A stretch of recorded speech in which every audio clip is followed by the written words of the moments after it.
Dizem que a rotina é reconfortante, mas nada na minha rotina parecia reconfortante. Nem mesmo quando começou com minha sogra, Marília, invadindo minha casa como se fosse dela. Ana, disse ela numa manhã de terça-feira, entrando com a chave reserva que eu havia pedido para Caio pegar meses atrás. Uma mulher da sua idade deveria estar se preparando para a maternidade, não grudada nos relatórios do QuickBooks. Marília era o tipo de mulher que usava julgamento como perfume, forte, marcante e impossível de ignorar. Uma ex-rainha de beleza que virou matriarca corporativa. Acreditava em aparências, linhagens e mãos firmes à mesa. Infelizmente, morava a apenas 2 ruas de distância, o que significava que podia aparecer sem avisar, e fazia isso com frequência. Eu tinha 36 anos, era contadora em tempo integral numa empresa regional de logística, sem filhos, cansada, e aos poucos sentia que estava sendo apagada do meu próprio casamento. Caio, meu marido, sempre foi mais dócil que os pais. Aos 38 anos ainda se submetia a Marília como adolescente pego fumando. Eu achava que isso tornava gentil. Agora, me perguntava se isso só deixava ele fraco. Ele voltou a chegar tarde em casa.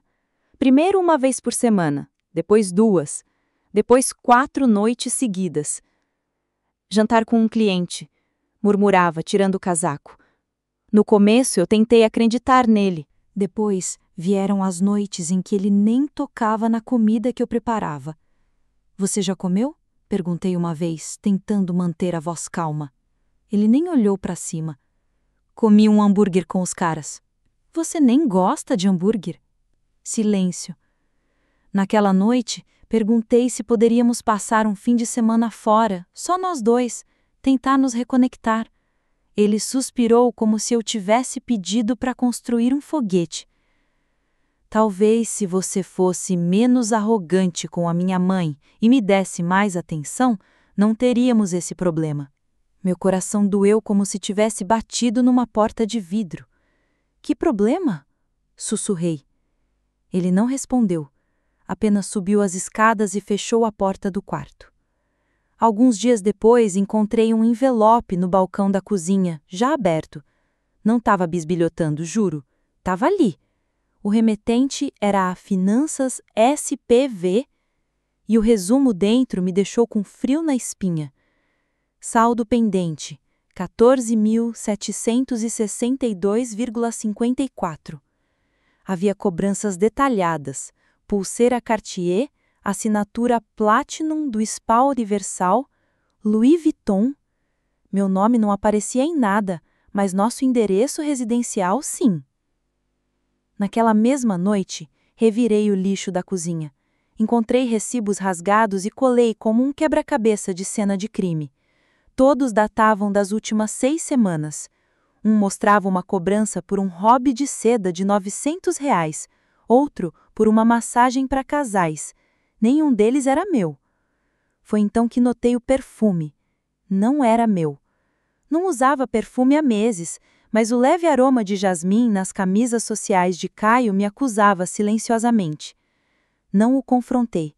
Ainda não. Em vez disso, comecei a observar, conferir quilometragem, tirar fotos dos recibos, guardar extratos bancários. Dizia a mim mesma que estava coletando evidências, mas a verdade era que estava me preparando para o momento em que não teria escolha a não ser encarar o que já sabia. Esse momento chegou às 2h34 da manhã, 3 semanas depois. O toque cortou a escuridão. Era o telefone de Caio vibrando no criado mudo. Ele não estava em casa. Ajudando numa auditoria de depósito em São Bernardo do Campo, disse a secretária eletrônica. O número era desconhecido. Hesitei, mas atendi. Uma voz feminina, aguda e ofegante, falou: Você é a esposa do Caio? Sentei-me ereta. Sim, quem é? No hotel. Meu Deus, ele está na praça, no centro da cidade. Estão levando ele para o Hospital Santa Lúcia. É o coração dele. Por favor, está em estado crítico. A linha caiu. Vesti uma calça jeans por cima do pijama, peguei as chaves e dirigi pela cidade no piloto automático, com o coração batendo tão forte que pensei que fosse desmaiar ao volante. O hospital cheirava a água sanitária e metal frio. A enfermeira da recepção nem se mexeu quando eu entrei correndo.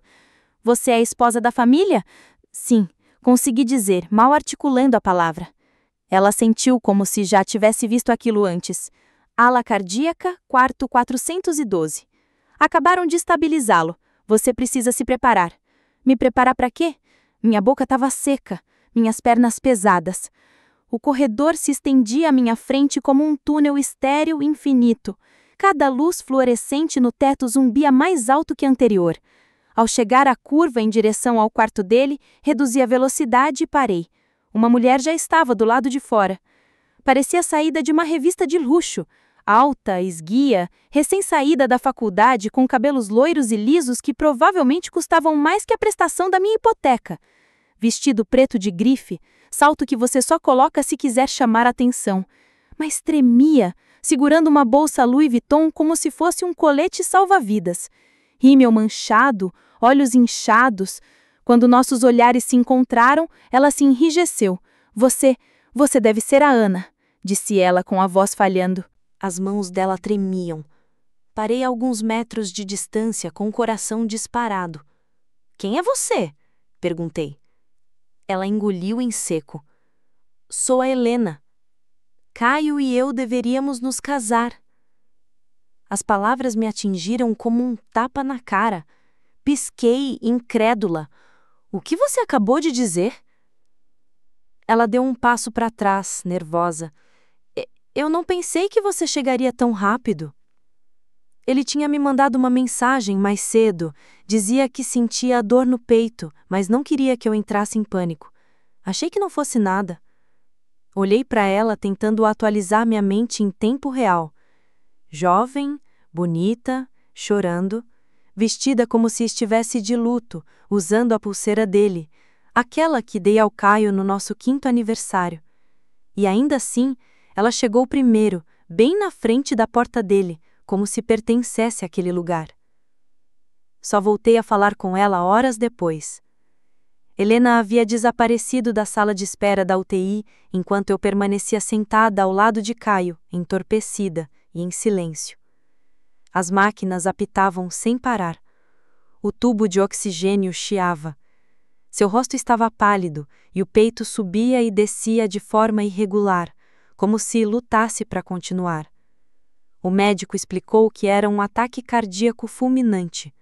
Conseguiram estabilizá-lo por enquanto, mas os danos eram extensos.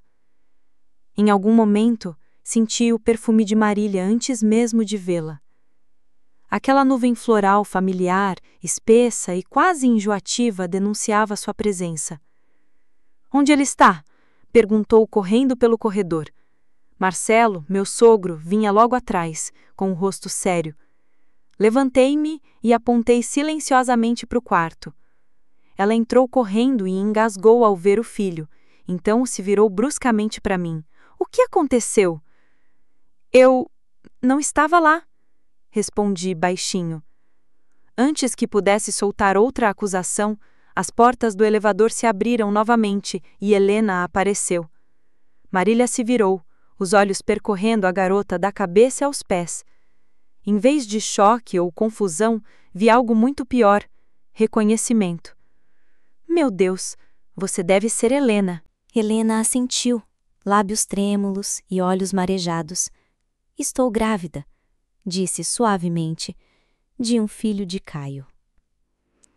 Marcelo respirou fundo. A reação de Marília não foi a que eu esperava. Não houve tapa, grito ou olhar de ódio.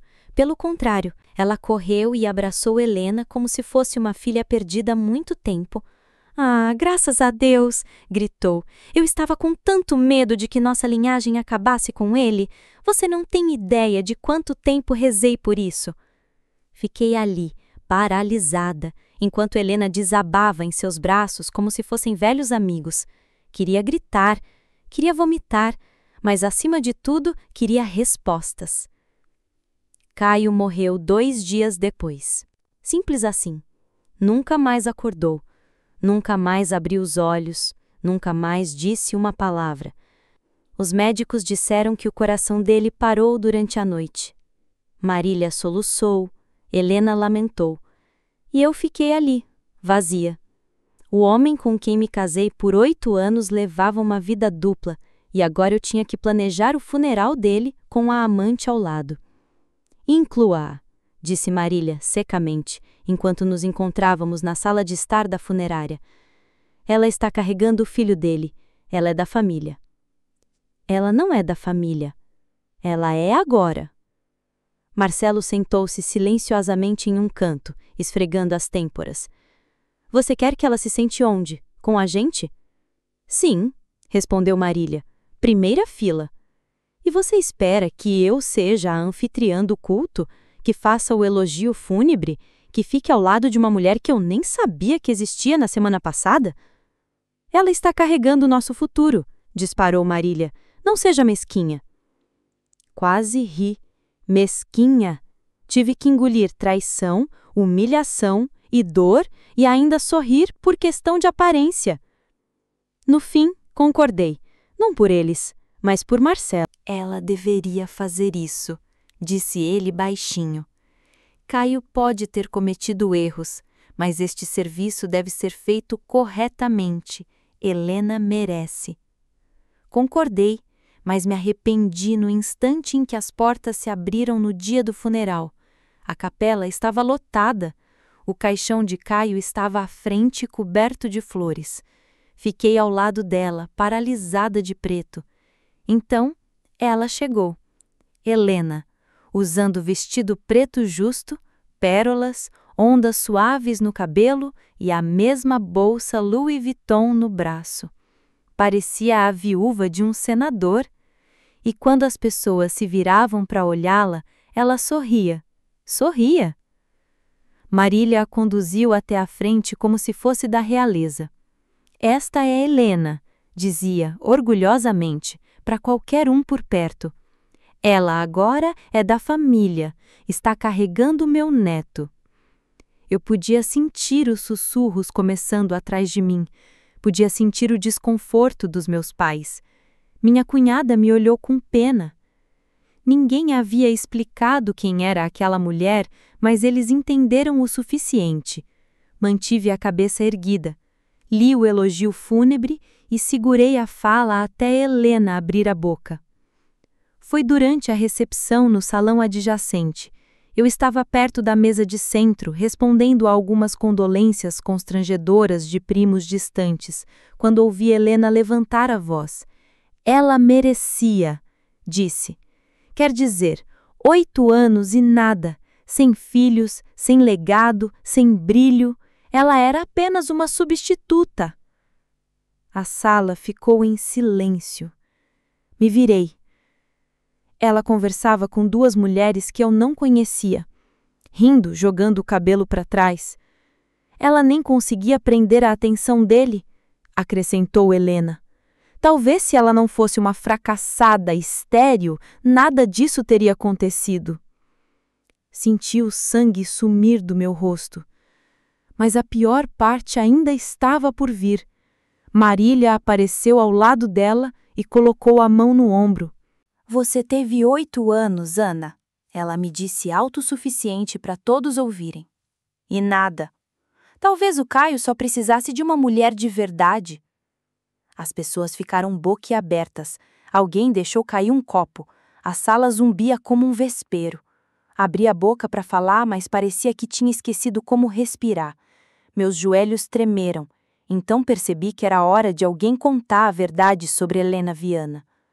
Todas as cabeças se viraram. Parado na porta estava meu irmão Diego, ex-policial, veterano, o único homem na minha vida que sempre me protegeu. Seu maxilar estava tenso, os olhos fixos em Helena, sem traços de sorriso. Diego deu um passo à frente, calmo e seguro. A sala mergulhou em um silêncio mortal. Os olhos de Helena se arregalaram, sua falsa tristeza se transformando em algo próximo ao pânico. Eu sabia que você me parecia familiar, disse ele, parando a poucos metros dela. Mas só quando fiz uma ligação hoje de manhã percebi. Helena se enrijeceu. Meu amigo FT manda lembranças, acrescentou Diego. O rosto dela ficou pálido. Pisquei. FT? Diego olhou para mim e depois voltou a encará-la. Seu marido, Ana. O verdadeiro nome dele é Fred Tavares, ex-militar. Mudou-se para São Bernardo do Campo há 3 anos. Casou-se com Helena Viana logo que começaram os murmúrios. Ao nosso redor, Marcelo se levantou. A mão de Marília soltou o braço de Helena. Não dê ouvidos a ele, disse Helena apressadamente. Eu o deixei, estamos separados, é complicado. Não, não é, Diego interrompeu friamente. Você desapareceu com o dinheiro dele, esvaziou as economias, não entrou com nenhum pedido de divórcio e ainda começou a bancar a noiva de um homem que já tinha esposa. Senti algo dentro de mim começar a se acalmar. Diego se virou para a multidão atônita. Esta mulher não é a viúva de Caio, ela ainda é legalmente casada. Tudo o que ela está dizendo é mentira. Então, como se tivesse saído de um filme, as portas dos fundos se abriram e entrou um homem alto, de jeans e jaqueta de couro marrom. FT, eu sussurrei. Helena? Rosnou ele. Ela realmente se encolheu. Ele caminhou pelo corredor com a imponência de quem entra num tribunal. Que diabos você está vestindo? É funeral de quem? Ela começou a recuar. FT, eu te disse... Ele ergueu o celular e tocou uma gravação. A voz dela era rouca, mas inconfundível. Fingi a gravidez. Só queria uma fatia do dinheiro dele. A família dele é rica. Depois que ele se for, direi que o bebê é dele quando descobrirem. Tarde demais. Uma mulher no fundo ofegou. Marília cambaleou até a cadeira. Você mentiu sobre estar grávida? Perguntei com a voz trêmula. Eu? Helena abriu e fechou a boca. Você tentou me enterrar no funeral do meu marido, sussurrei, com uma história inventada do nada. FT se adiantou, tirou um documento dobrado e o jogou na mesa, ao lado do livro de condolências. Os papéis do divórcio já estão assinados por mim. Só precisamos da sua assinatura e de algumas testemunhas agora. Alguém aqui se importa em ajudar? As pessoas praticamente tropeçavam umas nas outras para se aproximar. As mãos de Helena tremiam enquanto ela rabiscava seu nome, e seu glamour se desfazia a cada segundo. Assim que a caneta saiu da página, ela disparou em direção à porta, mas Diego se interpôs. Você roubou de um veterano, disse categoricamente, e cometeu fraude entre estados. Acha que vamos deixar você sair daqui? Ele enfiou a mão no bolso do casaco e tirou o distintivo. Vencida, mas ainda real. Fiz mais algumas ligações esta manhã. Também. Você vai receber visitas. Helena olhou ao redor. Ninguém a defendeu, nem mesmo Marília. Ela se virou de olhos arregalados e correu pelo corredor, os saltos batendo no chão como martelos. O resultado foi silencioso. Um silêncio constrangedor pairava no ar como fumaça. Marília ficou sentada como uma estátua. Pensei que me culparia, que gritaria, atacaria. Em vez disso, sussurrou. Eu estava errada sobre tudo. Não me trouxe satisfação. Ainda não. Mas foi um começo. Marcelo veio até mim mais tarde e colocou uma mão quente e pesada no meu ombro. Sinto muito, Ana, disse baixinho. Você não merecia isso. Não, eu disse, mas sobrevivi. E isso, de alguma forma, significou mais do que vencer. Algumas semanas se passaram. O caos se dissipou. Voltei ao trabalho, parei de checar a caixa de correio com medo, dormi a noite inteira pela primeira vez em meses. Então, certa manhã, não consegui mais segurar o café. Ignorei. Estresse, eu disse a mim mesma, até que aconteceu de novo. Só por segurança, parei na farmácia e fiz o teste no banheiro do escritório. 2 linhas. 2. Sentei-me ali, no vaso, agarrando a borda da pia como se fosse a única coisa que me mantinha com os pés no chão. Fui direto para o médico. Exame de sangue, confirmação, resultados. Ela sorriu gentilmente para mim. Parabéns, Ana. Você está grávida. Saí para a luz do sol com a mão na barriga e uma estranha sensação de leveza. Depois de toda aquela dor, da traição, da humilhação, da morte, das mentiras, do ato de Helena, da crueldade de Marília, do silêncio de Caio, lá estava. Um batimento. Não o de Caio, o meu. E algo mais, pequeno e crescente. Finalmente meu. Sentei-me no carro, olhei pelo para-brisa e sussurrei para ninguém. Ele nunca me deu paz, amor ou segurança. Mas talvez essa criança seja o único presente verdadeiro que Caio deixou para trás. E pela primeira vez em muito tempo, sorri.